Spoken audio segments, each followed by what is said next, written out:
ધનતેરસના પવિત્ર દિવસે આરોગ્યના દેવ ભગવાન ધન્વંતરીનું પૂજન કરવાનો એક સુંદર અવસર આણંદ સ્થિત આયુર્વેદ સંકુલમાં યોજાયો। અહીં વૈદ્યોની ઉપસ્થિતિમાં ધન્વંતરી દેવની પૂજા અર્ચના અને હવન યજ્ઞનું આયોજન થયું। વૈદિક મંત્રોચ્ચાર સાથે વેદો અને સમગ્ર વિશ્વમાં રોગ મુક્તતા, સુખ, સમૃદ્ધિ અને ઉત્તમ આરોગ્યની કામના સાથે પ્રાર્થના થઈ।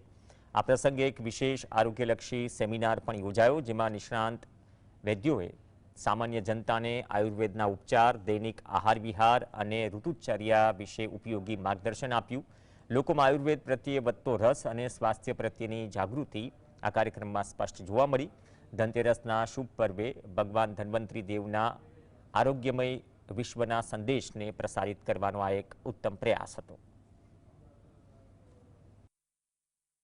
આયુર્વેદ ખાલી ડિઝીઝ કે કોઈ બી રોગને હરવાનું નહીં, પણ રોગ આવે જ નહીં એના માટેનું વધારે પડતું છે। એ એક વધારે આમ હોલિસ્ટિક, એટલે કે બધું જ તમારું બોડી રિલેટેડ કશું બી હોય, કોઈ એક પર્ટિક્યુલર સિસ્ટમ નહીં, પણ આખી એક બોડીને એક યુનિટ તરીકે ટ્રીટ કરવામાં આવે એવું એક